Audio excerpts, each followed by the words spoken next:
Yes, we should be going live now. Yes, everyone, welcome back to another episode of the Football Philosophy Podcast. And today we're talking about United and Villarreal in the Europa League final. And with me today is a huge United fan, Mr. Nathan Best. And we're going to have Trey joining us in a minute. He's just running a little bit late. But yeah, we're just going to get started without him. Nathan Best, welcome back to the show again, mate. Cheers, pal. Cheers for having me on. Obviously, big game tomorrow. Hopefully, United do obviously pull the win out of the bag, but stranger things have happened. So, yeah. It's going to be interesting because Villarreal are not going to be an easy opponent. You have someone like Unai Emery with the experience that he has gained throughout winning the Europa League so many times. He's Mr. Europa League, isn't he? He made this trophy his tournament his trophy. Yeah.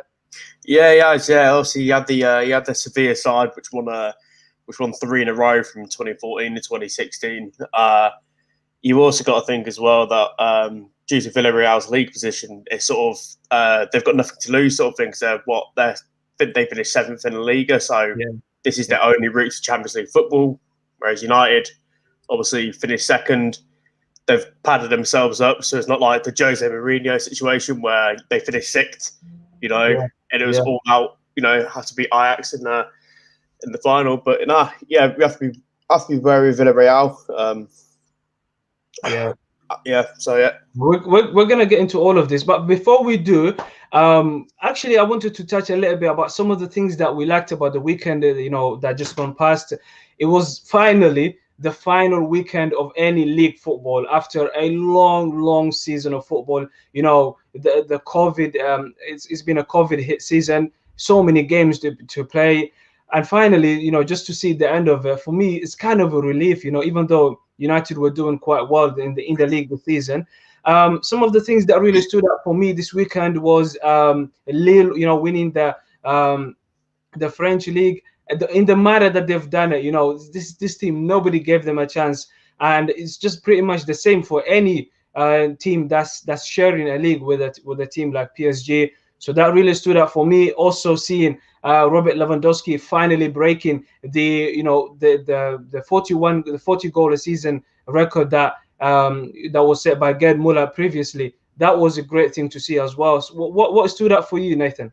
A little personal thing of mine was seeing that Sunderland bottled another promotion again, because Sunderland are one of those teams, because I follow like League One football extensively. My local club, Peterborough United got promoted.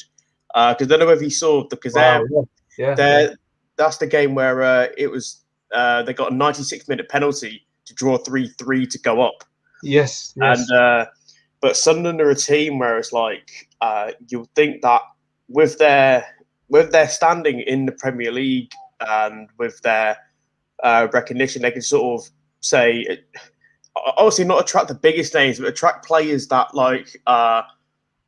would be sort of too good for League One sort of thing because of the standing of the club, and time again they've sort of they've shown a bit of. I always felt that they've shown a bit of like arrogance towards it, saying they should be in the higher league and stuff like that. And it's like, well, so far you're not doing anything to prove otherwise. It's another promotion where you're not going to, another season where you're not going to go up.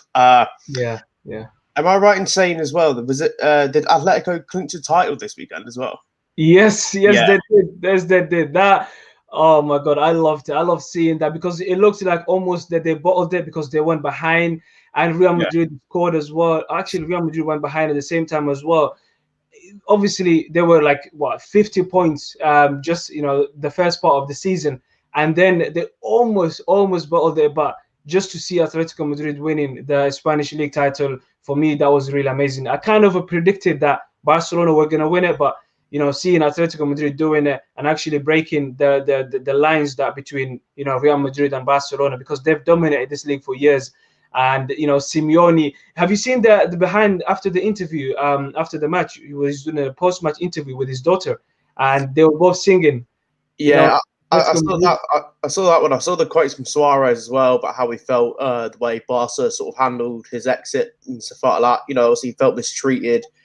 Yeah. To be fair, right, sympathy for Luis Suarez, it's not really a thing you'd sort of associate. Do you know what I mean? It's sort of because of the guy like Suarez is, but it's like you sort of look at it and you question Barca and their mentality at the time to go, yeah, we'll let go of arguably one of the best strikers of this generation. You know, up there, Yeah. him and Lewandowski for me are the top two in that regard, and you let him go to your rivals, strengthening them because they got rid of Diego Costa to bring in Luis Suarez. That's an immediate upgrade. You know, and obviously he's gone on and won.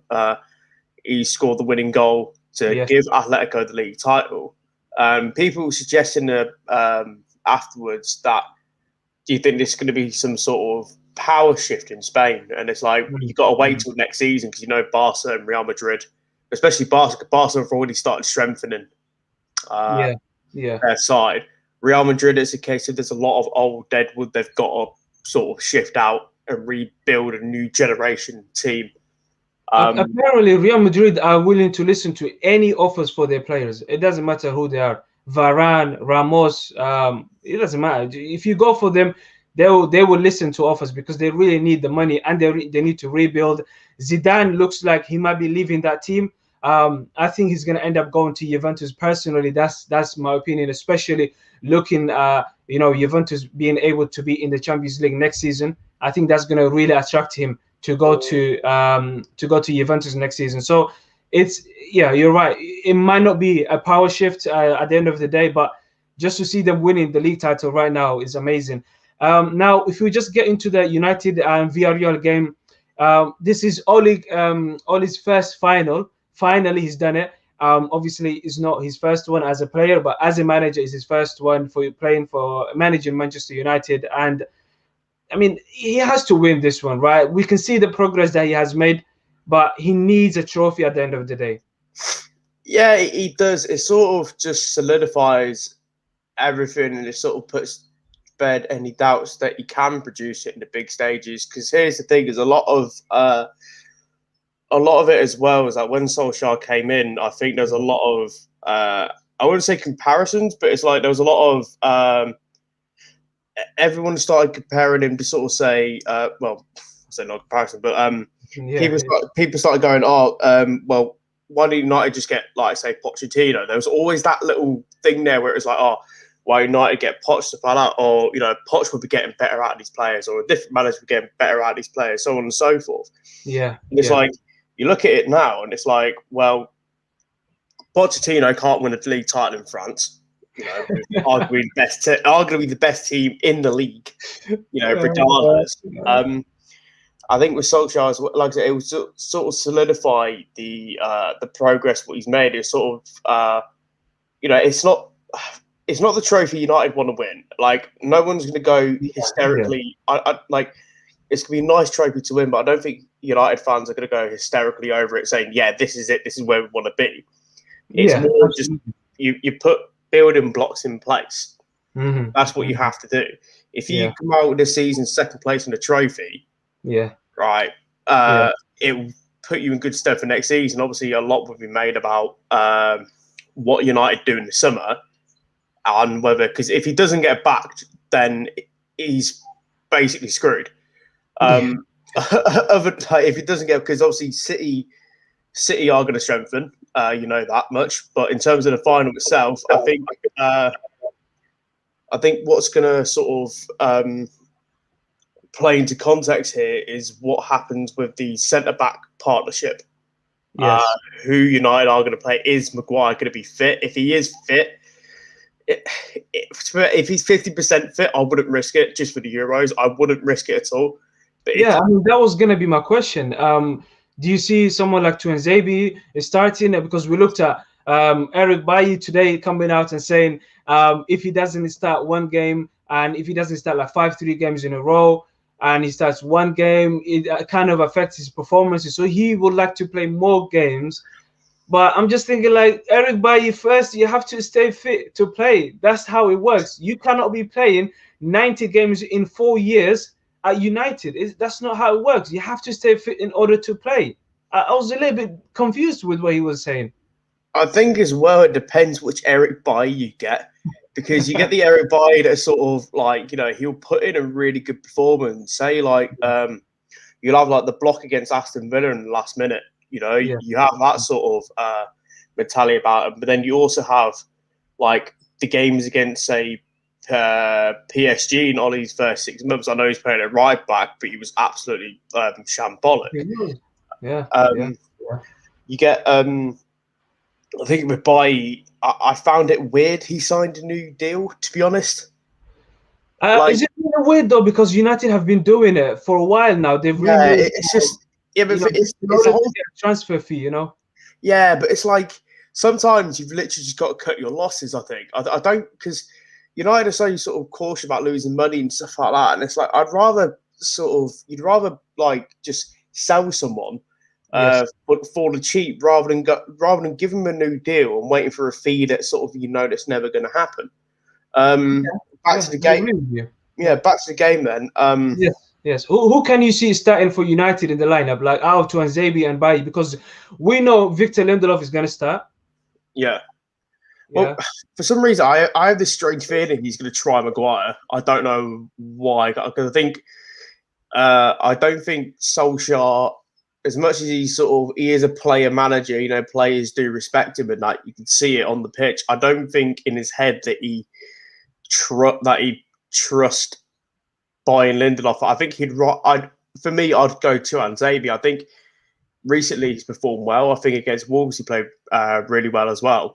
Mm-hmm. I think he's got a better temperament about him, because that like with Bailly being a former Villarreal player, yes. You don't know whether his mindset is going to be to sort of not steal the show, but sort of, make himself a bit more of a presence in the game than what you'd want. Do you know what I mean? You need a cool head. He's a bit more risky, isn't he? Like he loses his head a bit, He is a bit more. He's a bit more risky, but like I don't know. It'd be kind of fun because I remember the last Europa League run United had. It was a centre-back partnership of Eric Bailly and Marcus Rojo that got them to the final. I know, and it's like you can't get any more risky than that. Do you know what I mean? And the League Cup final as well. I think I believe Bailly and Rocco were playing in Wembley. Yeah, and it's like you can't get more risky than that. But yeah, I'd personally go to Tuanzebe if Maguire's. In all fairness, I'd rather go Maguire and Tuanzebe at the back than Lindelof, to be honest. I think we all would. But Ollie has his favorite players, and Victor Lindelof is definitely one of those players. Yeah. So in terms of the centre backs options, we will both prefer to see Tuanzebe and Lindelof probably starting if Maguire is not fit. But I think that he's going to go with Bailly and Lindelof. Obviously, Luke Shaw is going to play at left back. Aaron Wan-Bissaka is going to play at right back. Now, the main question here is it going to be Dean Henderson or David De Gea?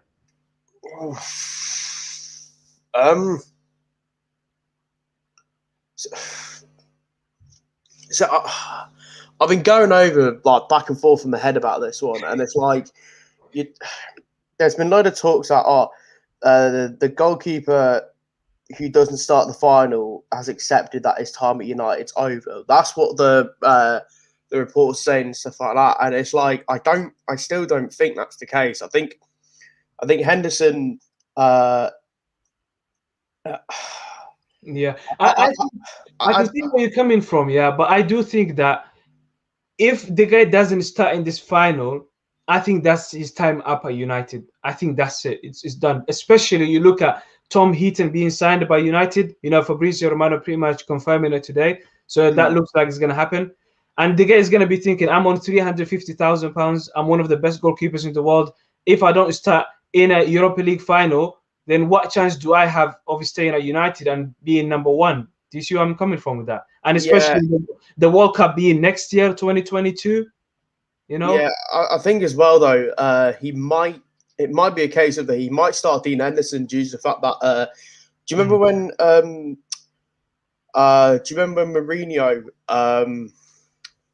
started Smalling and Jonesy in the FA Cup final because he wanted them to get like a selection for England or whatnot? That might come into that might come into play. But it's like I think with Henderson, if you don't start him, I don't think it's going to affect him as much because I think he'll sort of understand that De Gea has been playing the Europa League games recently because obviously he played. I think he was in the quarterfinal and semi-final because up to that point, obviously it was Henderson in that role, and then the roles reversed. I will say though, fans are quick to jump on, especially goalkeeper performances. Like Henderson didn't have the best game against Liverpool, but it's not like he hasn't done anything bad in that period he's been in goal. He's been very good. He's been very consistent. I personally, by the way he plays, I prefer him to De Gea at the minute. By the way he plays, I know De Gea is getting back into form. But I would, in terms of goalkeeping, I think for experience he'll start De Gea. Yeah. But if he starts Henderson, it sort of shows a real statement to who he will go with next season. That's my view. Yeah, I mean, with De Gea and Henderson, for me, I've been a big advocate for Dean Henderson to start more games this season, because I've given David De Gea so many chances. Last season, I felt like he let us down a lot. I don't think that we have seen the best version of David De Gea since the 2018 World Cup. He's been on kind of like his form has been dipping a lot, and I don't think that his form warranted for him to be given a £350,000. But I'm thinking, like, if you're gonna give someone that amount of money, surely you have to give them for what they're gonna do for you. And I'm not sure about De Gea going forward, but where I disagree with most people about Dean Henderson is I'm thinking this is a young goalkeeper, 24 years old. Give him a chance. Let's see what he can do. Because David De Gea, we've given him many chances, and I don't think he has been himself for the last 3 years. I would say he hasn't been one of the top 5 goalkeepers in the world for me. I know a lot of people are going to disagree with that. We have a comment here from Marcel. Yes, Marcel, big up. He's saying lovely stuff, boys. Apparently, since 2002 or I think 2003, no side has beaten a Spanish team that has faced a non-Spanish opposition in the UEFA Champions League or Europa final. I mean, to be fair, when that comment came up, I was going through my head all the finals, just like trying to see if I think that is the case because I think the only time they've actually been beaten because was it Real Madrid played Atletico twice, but it's like these 2 Spanish teams. Yes. Yeah, I think. And also, and this is Unai Emery's trophy, so I don't know. We're gonna get into Villarreal and what chance they have of winning this trophy in a bit. But thank you, Marcel, for your comment. This is I'm gonna share this again. If we just continue with the United lineup, hopefully we'll see Dean Henderson starting this game. But I kind of want to see De Gea starting it anyway, because of the service that he has given to United all these years. I do want him to have a trophy, even if this is his last game for United, because I do think that one of these two is going to end up leaving United in the summer. Now, if we just go into the midfield now, is it going to be a midfield partnership of McFred, or are we going to see Van de Beek in there as a surprise inclusion, or Paul Pogba going on the left? What can you see happening here? Fred. I've already sort of resigned myself to that fact. I mean, God bless the pair of them and whatnot, but it's like I always feel that they have the one game, like say it's always City. They have the one game against City where both of them perform really well, which gives them like a 20-game leverage that they have to start every game afterwards, right? And it's like in the summer. I think obviously we've spoken on podcasts countless times before about how a CDM is priority. Yes. Also with Declan Rice, potentially coming in, and thing is, I don't know really how Villarreal. Like, I only watched the bits of them against Arsenal. Hilariously when they knocked them out, but it's like I only sort of saw bits of them there, and I don't really know like how they set up, but it's a case of what they do is they play simple 4-4-2, so sort of like throwback information. And I watched their game against Real Madrid. I followed them quite well this season. Daniel Parejo, who they've signed from Valencia, has been doing really well for them. I think Valencia are regretting selling him.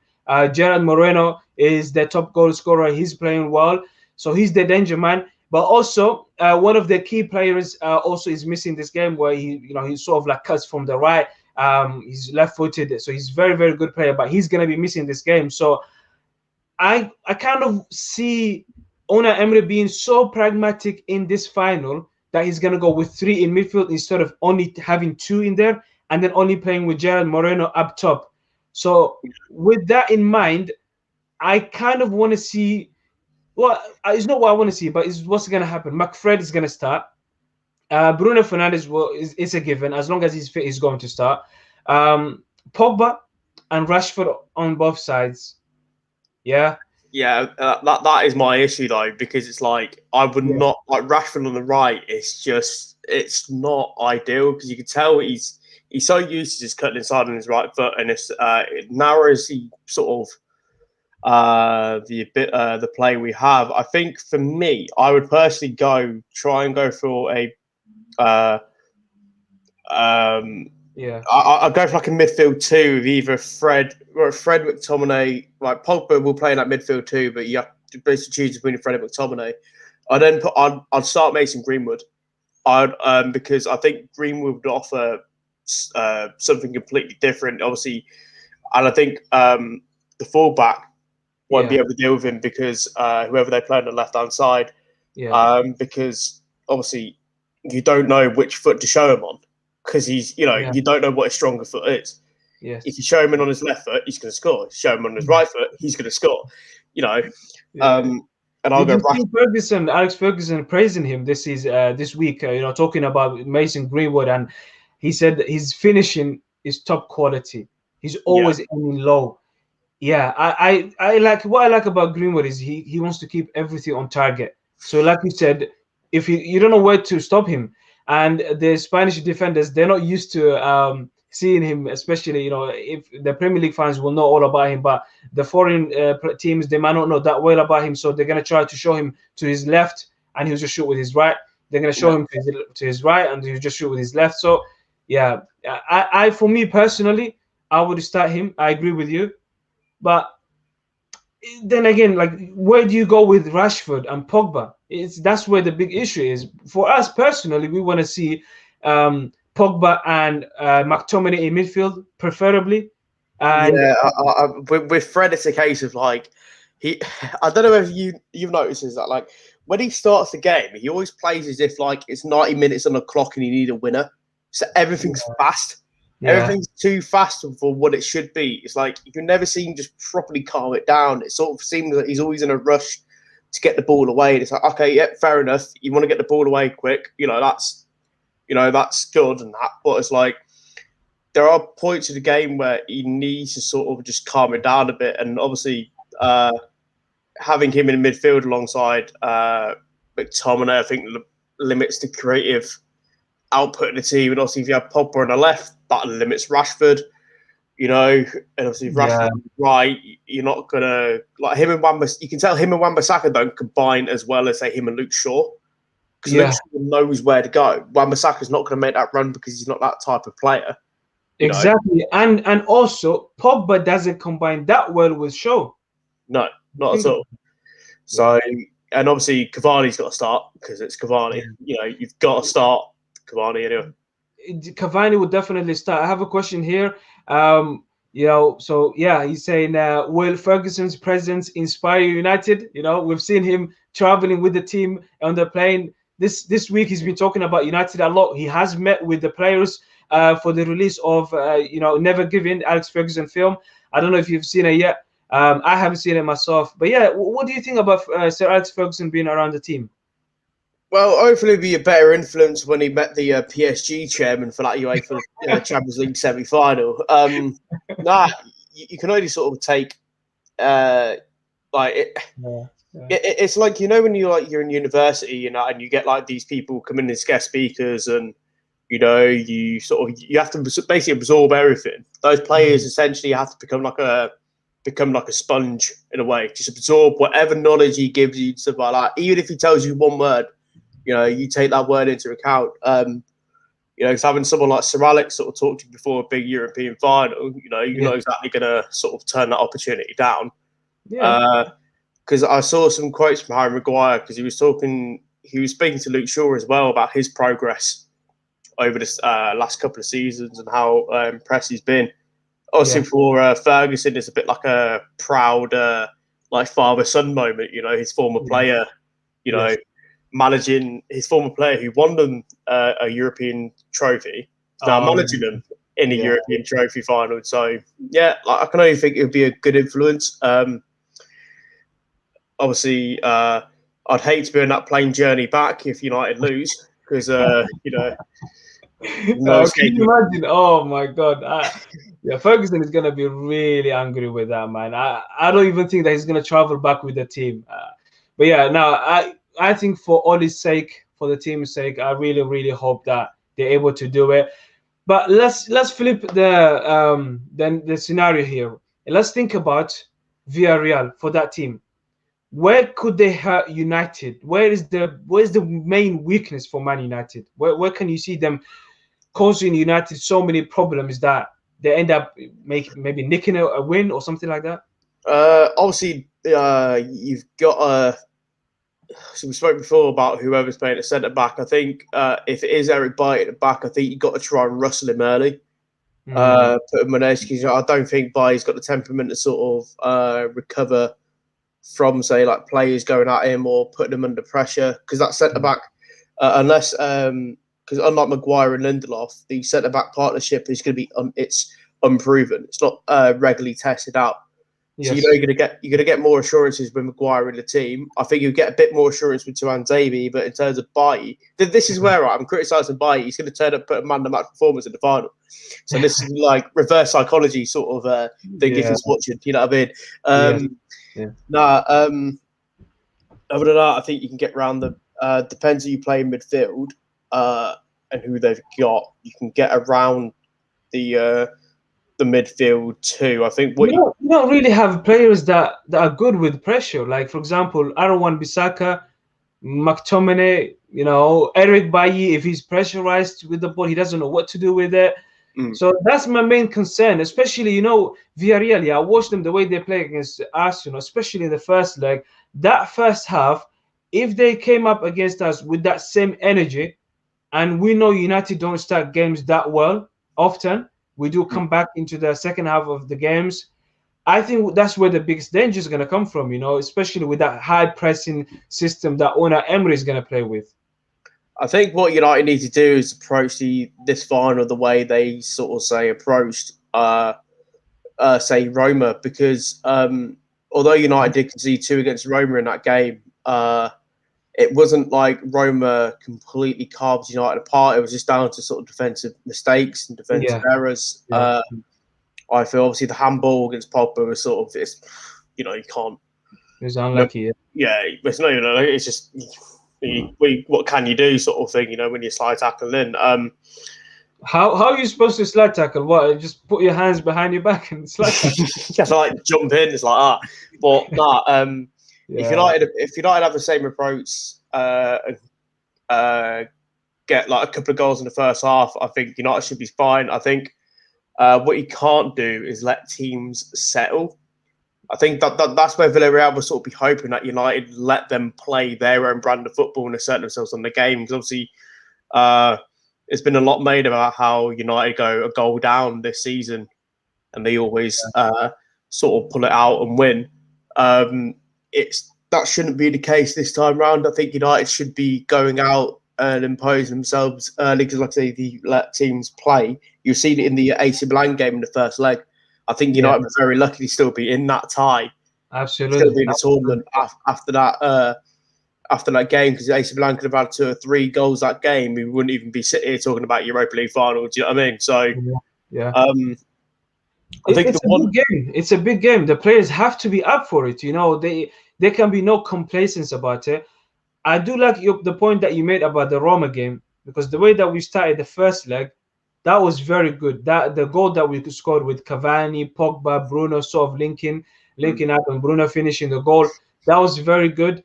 Martial is obviously I will say one interesting component for that Villarreal team is going to be a lot of eyes on that Pau Torres.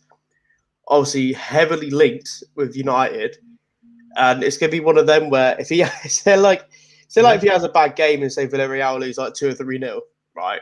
A lot of people will go like, oh, United shouldn't be signing him just based off that one game and stuff like that. It's like how what's the lad's name that just signed for Liverpool? That Canate. Yeah.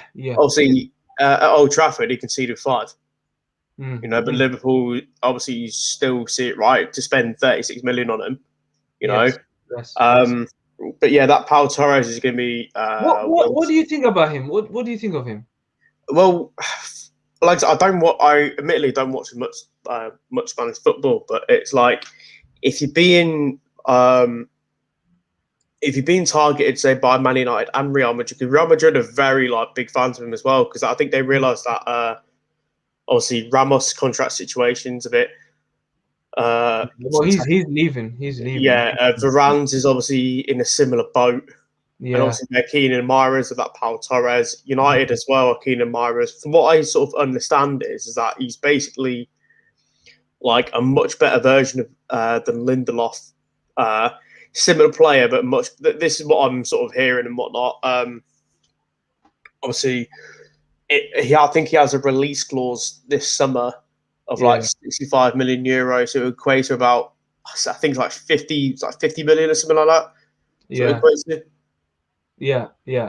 So I think it's gonna be around like 40 million to 50 million euros. The way I see it is, but before I get to that, Harun, big up, man.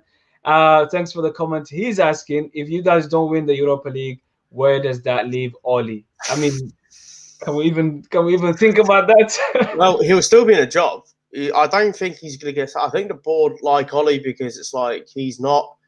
He's one of the man. He's for lack of not like a detriment to Oli, but I think like he's not. Ollie's demanding, but compared to the other managers United have because of Moreno and Van Gaal, he's not in a. Ollie knows that he's not in a position where he can use his sort of past to sort of his history as a manager to sort of influence or make statements and changes within the club. But yeah, he's a company man, isn't he? He's a company man. Yeah, but that's because he's a fan. Like he's a fan. Yeah, he puts United first. He doesn't think about himself. He doesn't sort of like say like, oh, I didn't get what I wanted. I didn't get Jadon Sancho, so I'm just gonna start. I'm just gonna start a fuss about it, or I'm gonna play Herrera at centre back just because I didn't get who I wanted.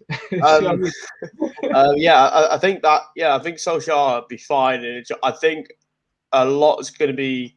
I think if he doesn't win the Europa League, though, I think there'll be.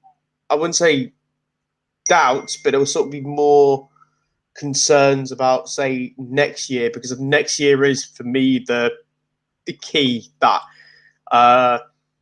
he has to deliver. For me, he has to deliver a trophy. Ideally, it'd be nice, obviously, tomorrow, but next season he has to deliver a trophy, I think. So, obviously, he'll still be in the job, but I don't like if he loses the Europa League final.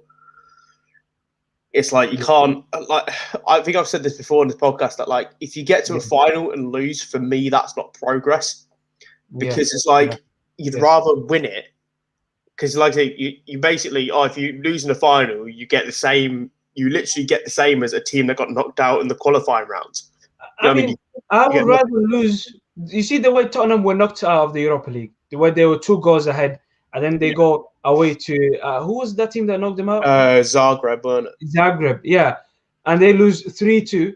I would rather lose that way than lose a final, because especially Europa League final, United against Villarreal. You see Pogba, you see Bruno Fernandes, you see Cavani. When you have these 3 players in your team, you cannot be losing a Europa League final. And I do hope for his own sake that he gets to win this trophy, because the thing with Oli is, he has haters from United fans, so-called United fans that really dislike him with so much passion that I just don't understand where it's coming from. And he also has his own haters from rival fans who mock him as the PE coach, but he's the one that outlasted Frank Lampard. He's doing better than Mikel Arteta, who a lot of fans rate highly because he worked with Pep Guardiola. Maybe he's obviously doing better than someone like Pochettino, who can't win the league title with France, like you said. But I do think that this trophy he really needs it. He really needs it because these guys will be out for him. They will. Twitter will have a meltdown. You know. Well, not only that, it's more the pundits as well because, like, when Solskjaer originally got the job, Yeah, you hear like Paul Ince saying, "Oh, you know, you could have gave it someone like Steve Bruce who would do such a better job." It's like, oh, yeah, Steve Bruce. It's like, gee, like as much as sort of as you respect Steve Bruce and that's what he did for the club. It's like there's always a limitation of how far you can sort of drop, and it's like with obviously Talksport. Where do you think that's coming from? Like, are they just jealous of Oli? Like all these pundits. You look at someone like what's his name? That Jordan guy from Talksport. Oh, so yeah. Simon Jordan. It's just like is it pure jealousy. Is that where it's coming from? Or is it because he's managing Man United? Or I just don't understand it. Why not give people a chance to prove themselves? I always find it really sort of ironic when Simon Jordan starts talking about the business dealings and the runnings of football club, considering he almost bankrupted his own boyhood club in Crystal Palace. So it's like, yeah, thanks. It's like, yeah, thanks for giving clubs financial advice, like, you know, while the bank is knocking at your door trying to repossess Selhurst Park, sort of thing. Do you know what I mean? So, he thinks that he's the smartest man in football. He says like a couple of things, and maybe one or two smart things, and he thinks that he's better than everyone else. Yeah, like, he is. I'm just thinking, like, I do feel he's one of those people. Like, since he's got like a bit of an education about him, he'll use about 3 or 4 big words, and everyone's like, "Whoa!" Like, yeah. But whereas like he's literally just used those words for sake. But like, no, I think what it comes down to is that I think people like to see like media companies and especially like Talksport and this, that, and the other. I think they'd like to see managers fail. It's a weird thing. It's like I think because they get like a lot of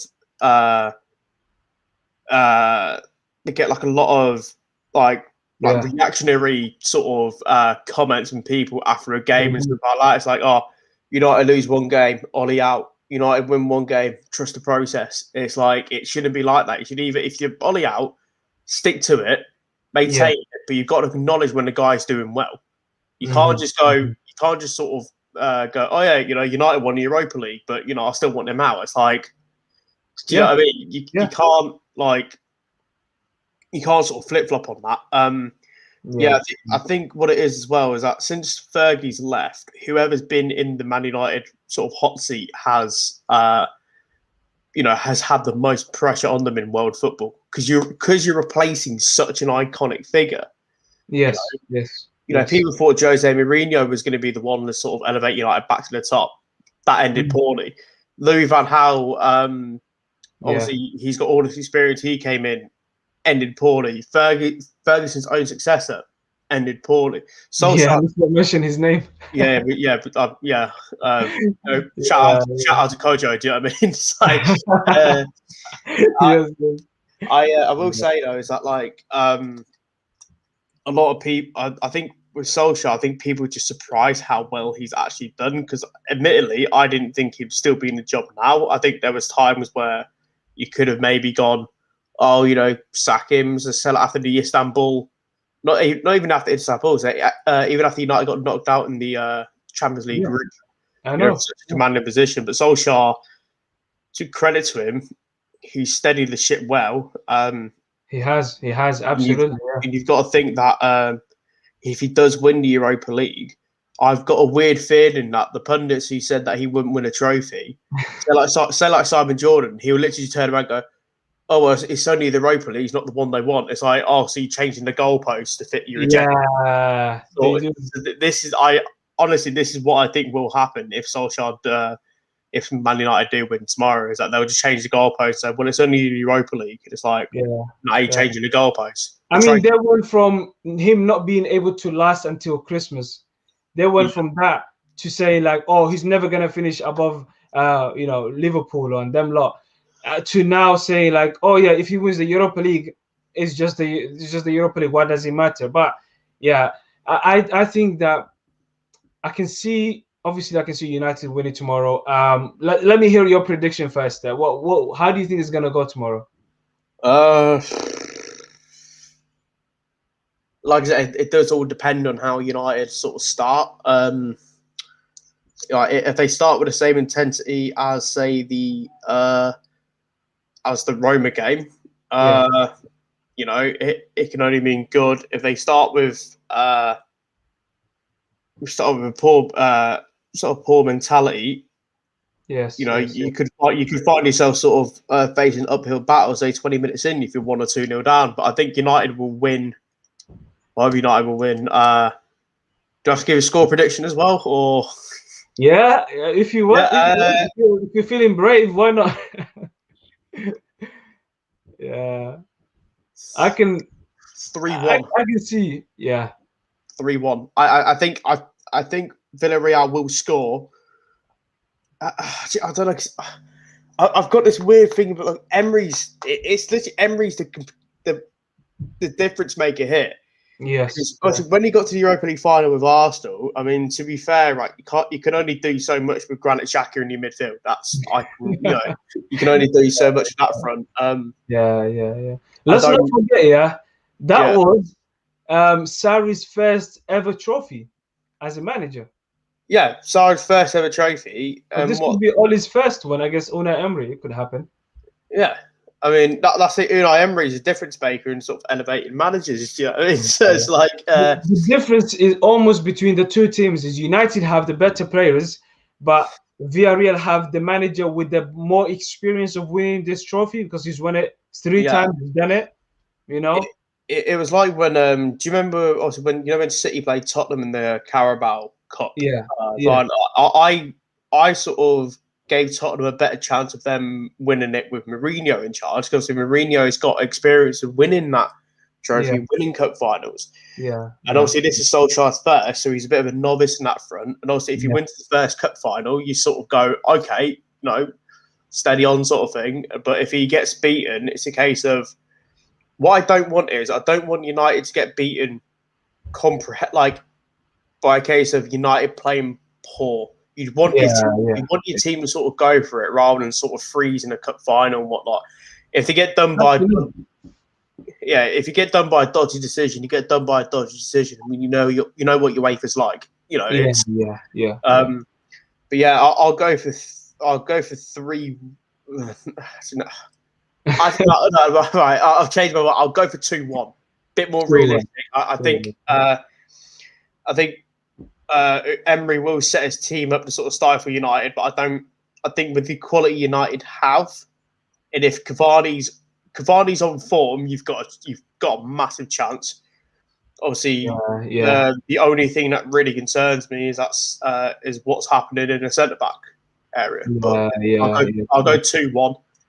Yeah, for me personally, and I have to keep this in mind also. Unai Emery is a very pragmatic manager, but he can give you a chance to get at his team, and I think that we have enough of good players in order to see the job out. I can see Pogba, Bruno Fernandes, Cavani, Mason Greenwood just putting so much pressure on this team, on these players. If needed, Amad Diallo, I think he can make a big difference as well because I thought he played really well in the Wolves game.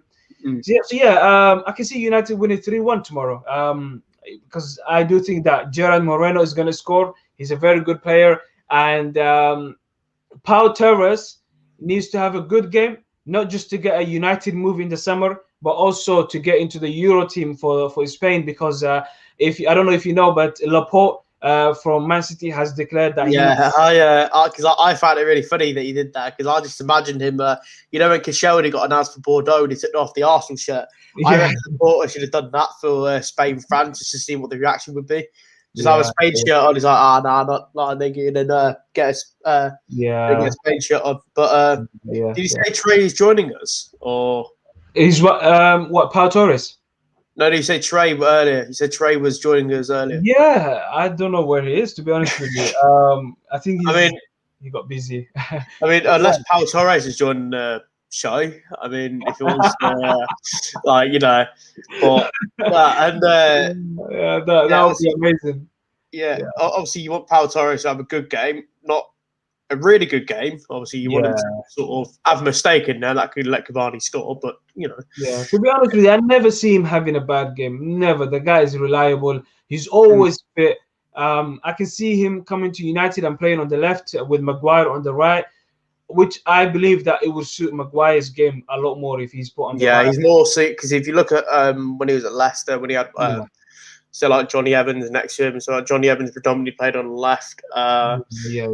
And also Maguire, that's how he got his sort of England recognition because obviously he was playing on the left. Playing on the right side of the defence. I think Maguire's done all right on that left hand side. I don't think. I think he's done a fantastic job. Yeah. The thing is, I think a lot of people are saying. I think he's done a fantastic job. I rate Maguire a lot. Yeah, I think a lot of people as well are now seeing how good Maguire is. Like, because people have got this weird thing, like people play a lot of FIFA, right? Yeah, so like every centre back has to have pace, and it's like no, every centre back has to just defend. That's their point of the job. It's defender's job is to defend. The attacker's prerogative is to attack. Yeah, and not only that, he's been able to organize the United defense. He has been reliable. He has played every single game up until this season against when he got injured against Aston Villa. Not only that, but also he just brings calmness with the ball. When he's on the ball, he's able to come out with the ball so much better than any defender that United have had since Rio Ferdinand. And obviously his fitness levels is just crazy. The guy is available whenever you need him. So in terms of the price that United have paid for him, I do think that he's judged on that as well because people say like, oh, he's not Virgil van Dijk, so how can he be worth that money? It's not his fault at the end of the day. That it's not. It's not his fault. Like you said, it's a case of like it's the business football. It's like Neymar's not worth 222 million. Absolutely not. Right. For me, he's not worth any. For me, because he's not worth like a lot over 100. I think there's always should be a cap on play. Like no player's worth like. As obviously like Mbappe's and the next one and stuff like that, and it's like people are on about how he's worth this, that, and the other, and it's like you're paying you're literally paying right. Just think about this: you're paying if you pay for Mbappe, you're paying 300 million. 300 million is a sort of figure you can buy a mid-table Premier League club for with about 120 years worth of history. Yes. So that's how stats. So basically, what you're saying is like Mbappe. Yeah, Mbappe is worth more than Newcastle United. One player is worth more than say the likes of Alan Shearer, Gary Speed, Kevin Keegan, all these players. But no, back to Maguire. I think, like I said, a lot of people are now realizing how good of a defender he is. Obviously, it's not just United. The centre back situation in England as well, the England national team is going to be an interesting one because I think Maguire will be back by the Euros, but it depends who they play next to him. I think it'll be John Stones, but it's like Tomori didn't get called up either, which I found really, really strange. Yeah, Tomori has been doing really well for AC Milan, and he hasn't been called. And this is the point. We should be ending the show soon. But this is the point with English players. Whenever they move abroad, it's almost like these coaches never watch them. Like, I'm just thinking, what is the point? How are players supposed to move forward, move abroad, learn different cultures, learn different playing styles if they're being ignored all the time? Yeah, I mean, I completely agree because it's like I think it's different with Jadon Sancho because Jadon Sancho is obviously it's more of a case of because he's attracted so much noise, Southgate can't ignore him. I think he would have if it wasn't for his improvement lately. I honestly do believe that he would have left him for someone like I don't know, like Harvey Barnes if he was fit. Yeah, in all fairness, I was sort of thinking that as well because Harvey Barnes, to be fair to him, I know he is playing in England Central League. But he has performed really well this season. Obviously, Leicester didn't get Champions. By the way, I'll sort of flip this on you a minute. What do you make of people, right? A serious Yeah. question. What do you make of people who literally who were saying like, "Oh, when Leicester missed out on top four, that they feel sorry for them"? Because it's like it's 2 seasons in a row.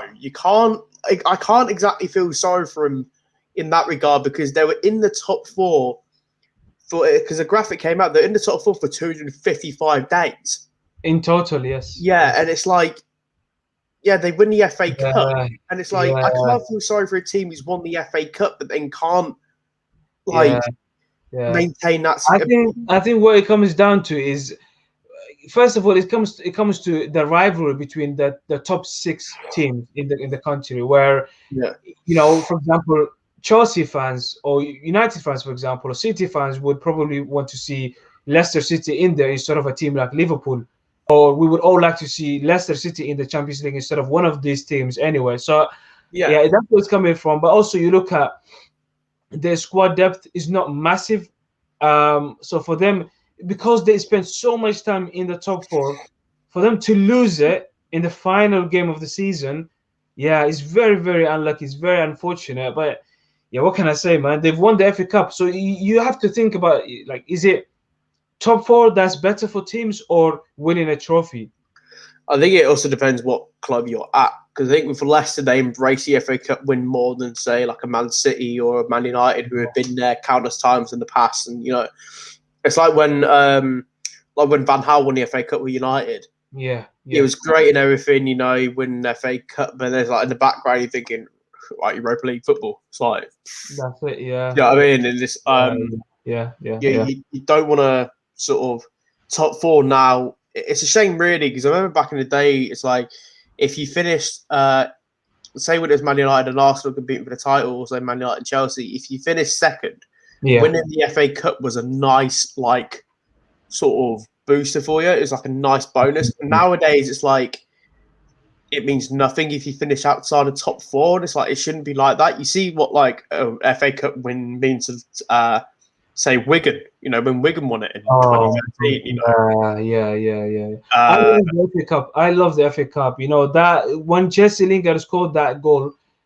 that day for me it stands out of all the trophies that United have won since Alex Ferguson has retired, because it just had extra joy because it's a Wembley final. And not only that, you look at what's his name, Alan Pardew dancing in there, with 10 minutes to go.